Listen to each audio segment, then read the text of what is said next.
오늘 말씀은 야고보서 2장 1절에서 6절에 있는 말씀입니다. 한 절씩 교독하시겠습니다. 제가 먼저 읽겠습니다. 내 형제들아, 영광의 주 곧 우리 주 예수 그리스도에 대한 믿음을 너희가 가졌으니 사람을 차별하여 대하지 말라. 만일 너희 사랑에 금가같이 끼고 아름다운 옷을 입은 사람이 들어오고 또 남루한 옷을 입은 가난한 사람이 들어올 때에 너희가 아름다운 옷을 입은 자를 눈여겨보고 말하되 여기 좋은 자리에 앉으소서 하고 또 가난한 자에게 말하되 너는 거기 서 있든지 내 발등상 아래에 앉으라 하면 너희끼리 서로 차별하며 악한 생각으로 현란한 자가 되는 것이 아니냐. 내 사랑하는 형제들아 들을지어다. 하나님이 세상에서 가난한 자를 택하사 믿음에 부요하게 하시고 또 자기를 사랑하는 자들에게 약속하신 나라를 상속으로 받게 하지 아니하셨느냐. 너희는 도리어 가난한 자를 업신여겨도가 부자는 너희를 억압하며 법정으로 끌고 가지 아니하느냐. 아멘.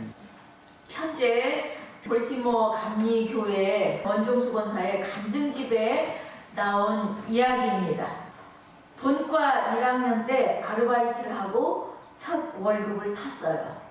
3만 원을 손에 딱 쥐었는데 마음이 너무 기쁜 거예요. 그렇게 큰 돈을 만져본 적이 없었으니까요. 대전에 그 추운 방에서 계신 어머니가 생각이 나더라고요. 연락하지 말고 몰래 밤에 가서 밥도 김치도 먹지 말고 고기로 엄마 배를 한번 채워드리고 싶었어요. 그 마음을 먹고 내려갔습니다. 서울 대전간 고속도로가 갓 생겼을 때였는데 버스를 타고 신나게 내려갔습니다. 엄마가 얼마나 기뻐하실까. 엄마가 고기를 드시면 처음으로 이빨을 쑤실 거야. 생각만 해도 기분이 너무 좋았습니다. 돈을 꼭 쥐고 가는데 손에서 땀이 났습니다. 고속터미널을 막 돌아오는데 어떤 할아버지가 보였습니다. 얼굴도 몸도 안 보이고 무릎만 보이는데 무릎이 딱딱 닿을 정도로 추위에 떨고 있었습니다. 왜 하필이면 이 늦은 토요일 밤에 내가 돌아오는 고속버스 앞에 주책 없이 할아버지가 있는 건지 뼈가 부스러질 것 같이 쥐고 있는 주먹이 쥐어졌어요. 미적거리며 맨 뒤에 내렸지만 할아버지는 그때까지 안 가고 있었습니다. 그 할아버지한테 3만 원을 다 쥐어주고 할아버지 왜 주책맞게 이 늦은 밤에 나와 있습니까? 그 말 한마디 하고 돌아섰습니다. 할아버지 1,000원만 주고 29,000원 갖고 올걸. 아니 10,000원만 주고 20,000원 갖고 오면 고기를 살 수 있었을 텐데. 그래봤자 할아버지는 가셨을 것 같아 집에까지 터덜터덜 걸어갔습니다. 어머니가 반가워서 속옷바람으로 나오셔서 너 왔니? 하는데 눈물이 나와 엄마 그냥 왔어 라고 하는데 그날 밤 이불 속에서 어머니가 너무 안 되어서 막 울었습니다. 하나님 때가 오겠죠. 제게 지혜는 주셨는데 돈은 안 주셨네요. 혹시 잊어버리셨습니까? 라고 생각했습니다. 미국에 간증하러 가서 저 뒤에 앉아 기도할 때 하나님께서 2번째로 그 장면을 보여주셨습니다. 그게 바로 나였다.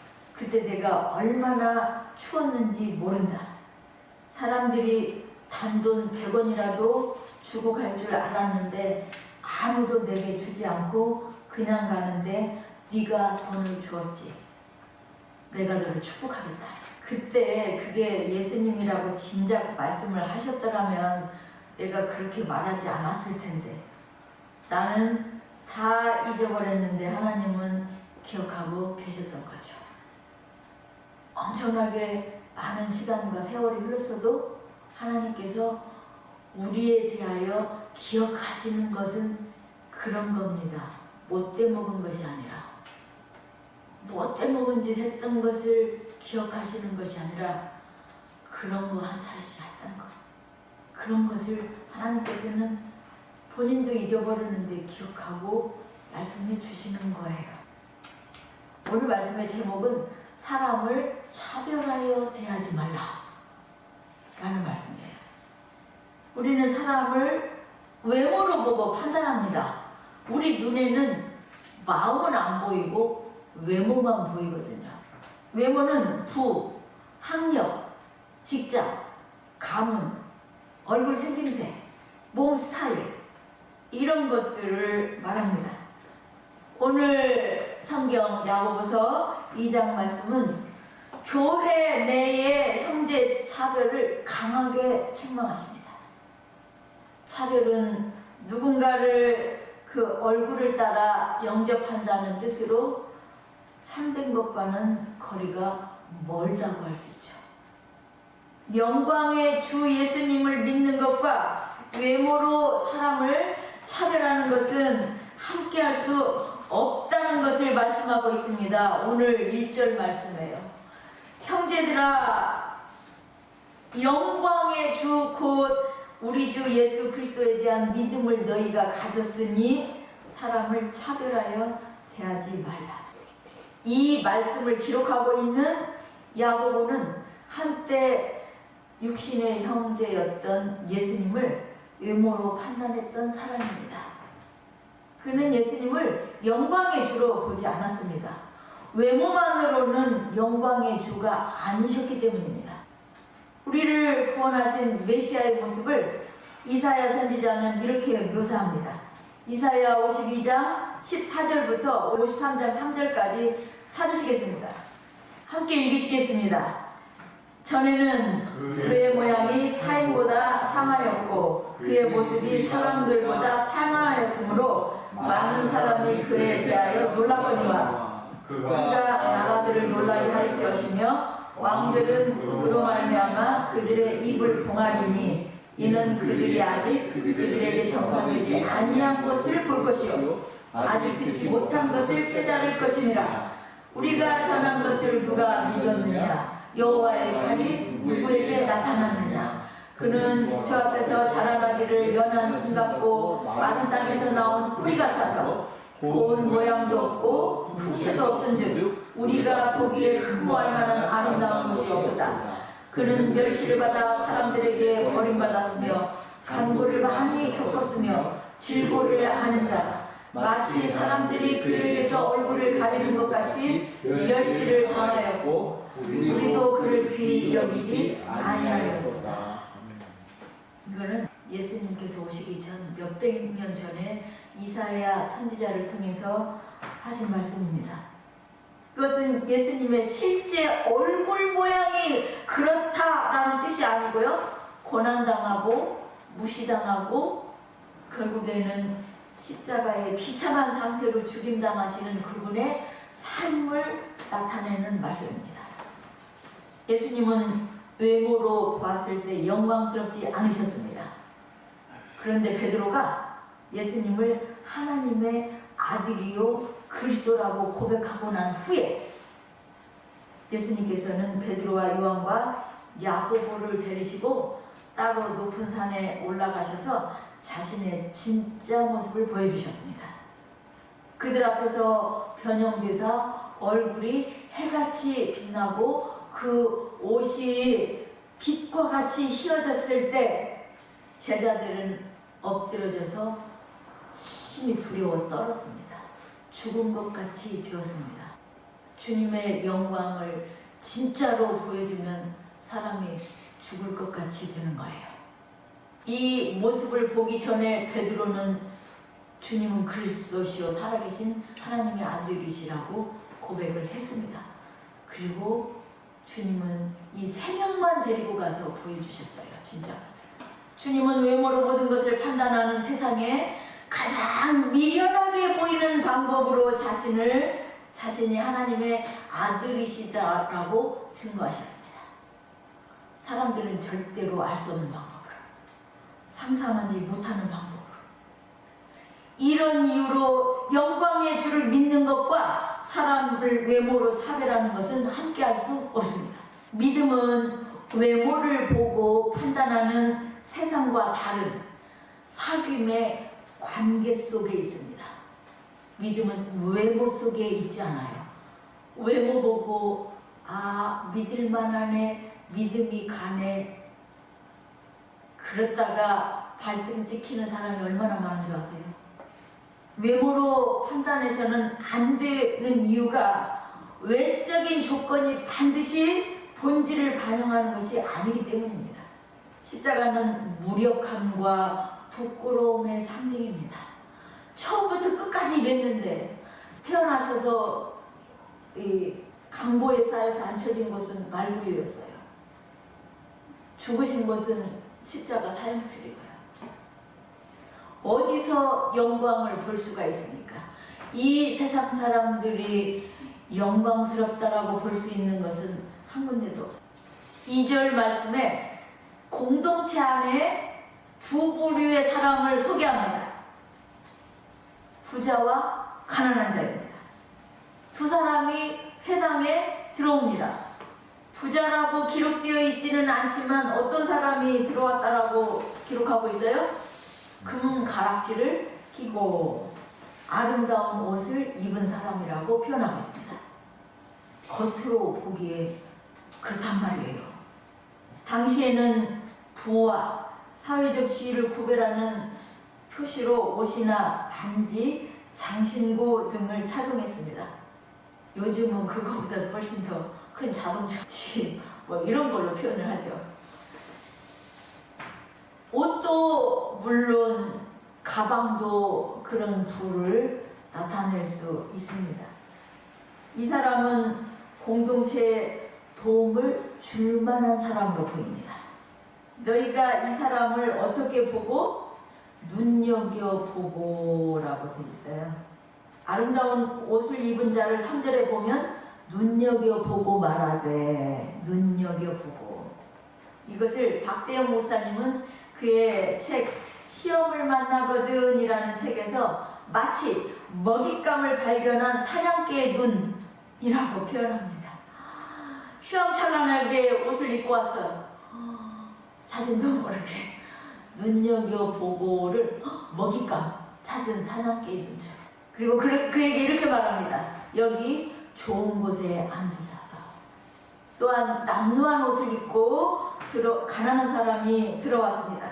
그에게는 뭐라고 말해요? 너는 거기 서 있든지 내 발등상 아래에 앉으라고 합니다. 앞에서 만일이라고 2절 앞부분에 그렇게 말을 했지만, 가정에서 말하지만 실제로 교회 안에서 일어나는 일입니다. 가난한 자, 노숙자는 더러운 옷을 입은 채 들어와서 고약한 냄새가 나기도 합니다. 옆에 앉기도 싫어하죠. 이 사람은 공동체의 도움이 각별히 필요한 사람으로 보입니다.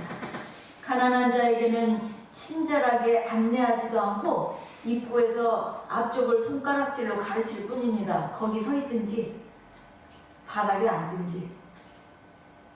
세상 사람들도 사람을 차별하지 말아야 한다라고 가르칩니다. 차별 금지법을 만들죠. 포괄적 차별 금지법은 문제가 있습니다만은, 아무튼 장애인과 그렇지 않은 사람과 특수한 경우에 있는 사람을 차별하면 안 된다, 이런 내용이에요. 사회에서도 사람을 차별하면 안 된다라는 걸 알고 있는 거예요. 그런데 권력이 있는 곳에는 차별이 존재한다. 갑질, 의질이라고 말하죠, 지금. 그래서 이제는 누가 차별을 당하고 누가 차별을 하는지 구분조차 하기 어렵습니다. 이런 세상에서 교회의 존재는 사랑으로 하나 되는 겁니다. 차별을 통한 갈등은 교회의 큰 적입니다. 교회는 이 세대를 본받지 않아야 하는데 교회가 세상을 본받는 것 같습니다. 실체가 모호한 성장을 최우선 가치로 내세우며 참된 것보다는 크고 많은 것을 추구하고 있습니다. 이런 목표 달성에 도움이 되는 사람들이 대접을 받는 곳이 되었습니다. 야고보서는 사람을 외모로 판단하는 태도에 대하여 악한 것이라고 말합니다.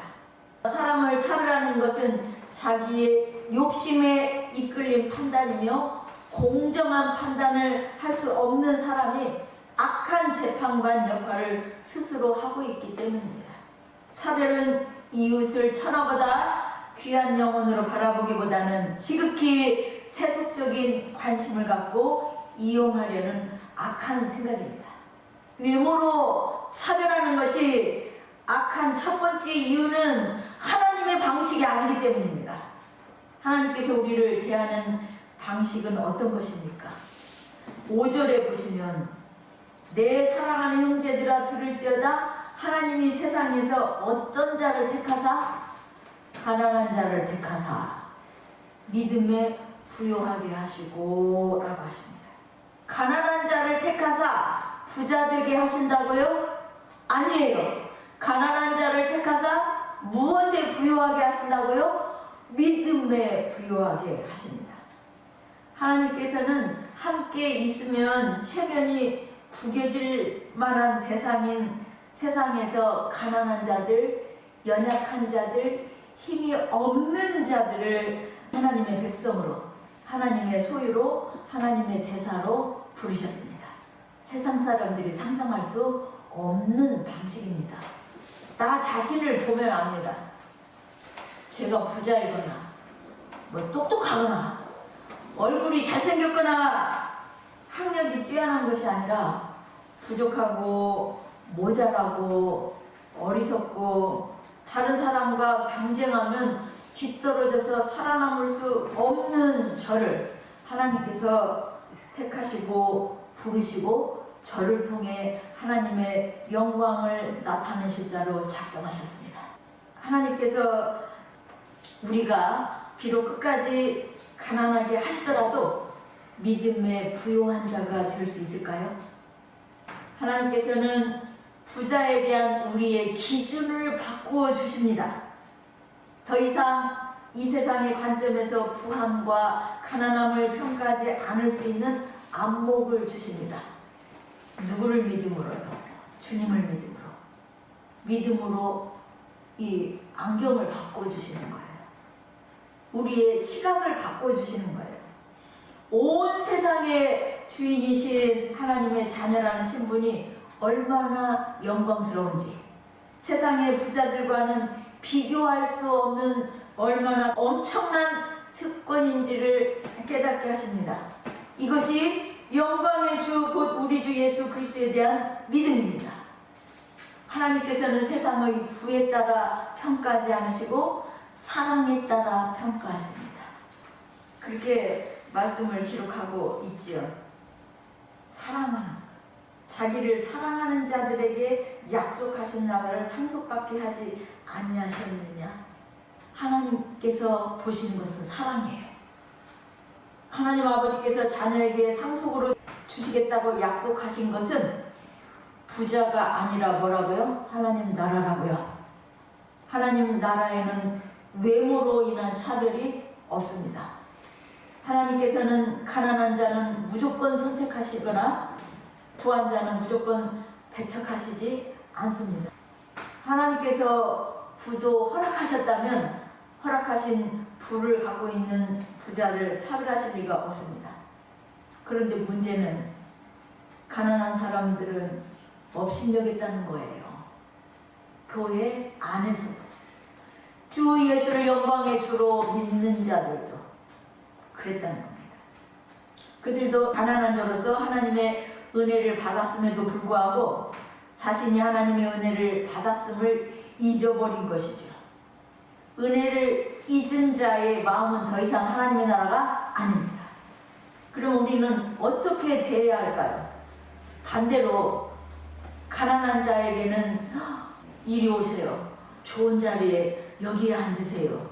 그리고는 아름다운 옷, 가락지, 금가락지 끼고 주렁주렁 이 금속을 달고 오는 사람한테는 거기 섰든지 저 바닥에 앉든지 마음대로 하셔서 이렇게 해야 됩니까? 바꾸어서 해야 되냐고요. 그러면 나는 어떻게 대접받기를 원합니까? 내가 대접받고자 하는 대로 상대방을 대접하는 겁니다. 그것은 하나님께서 우리를 대접하신 것처럼 우리도 남을 대접하는 겁니다.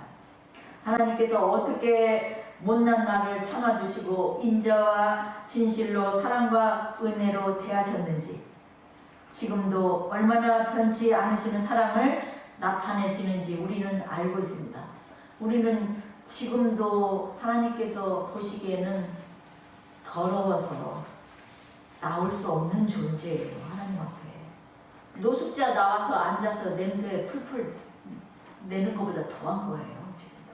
그리고 나와서 울고 하나님 잘못했습니다, 죄송합니다 그러면서 그 노숙자 째려보는 거죠. 야고보는 외모로 사람을 취하는 것이 잘못된 또 하나의 이유를 형제 사랑의 계명에 어긋나기 때문이라고 말합니다. 차별은 사랑이 아니라 죄라고 합니다. 우리는 사랑하노라 하면서 이웃에게 악을 행할 수 없습니다. 하나님 사랑과 이웃 사랑은 별개의 것이 아닙니다. 하나님 앞에서 진정한 사랑은 이웃을 향한 차별 없는 사랑으로 나타납니다.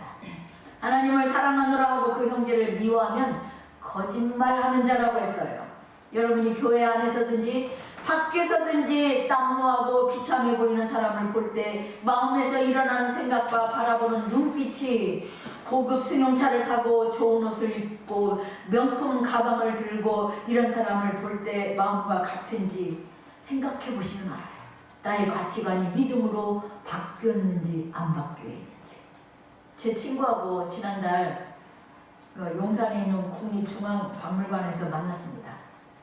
얘기하는 중에 그 교회에 노숙자 할머니 한 분이 오셨는데 너무 냄새가 나서 다가갈 수가 없다고 했습니다.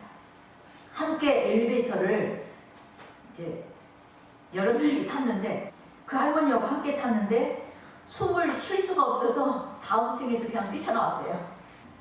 그런데 어떤 권사님 한 분은 끝까지 그분을 모시고 함께 그분 곁에서 계속 이야기를 하고 모시고 가서 식당에 앉아서 마주보고 식사를 하시는 모습을 보고 그 권사님 대단하다고 했습니다.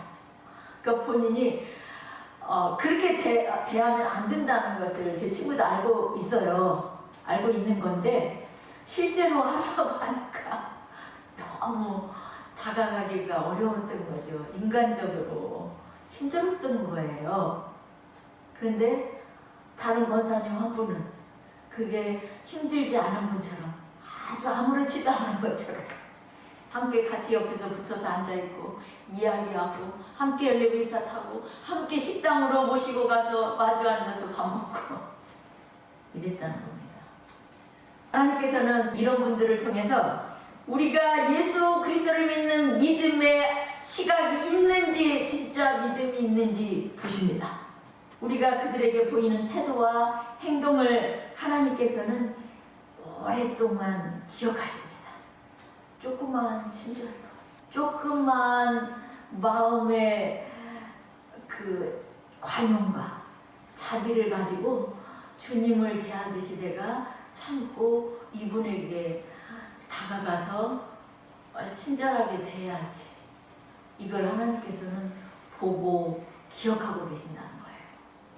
하나님께서 우리를 사랑과 진실로 대하셔서 오늘도 더럽고 추악한 마음으로 나온 우리의 모습을 기쁘게 받아주시는 것처럼 예수님의 피로 씻어주시고 또 받아주시고 또 받아주신 것을 기억하시고 우리도 하나님께서 사랑하시는 그 가난한 자들, 그들에게 하나님은 아버지라고 하셨어요. 그들에게 사랑과 진실로 섬기기를 소망합니다. 우리 마음의 시각이 바뀌어서 그들을 하나님께서 사랑하시는 자녀로 존귀한 자들로 보는 믿음의 눈, 그리고 사랑의 마음이 솟아나기를 하나님께 기도합니다.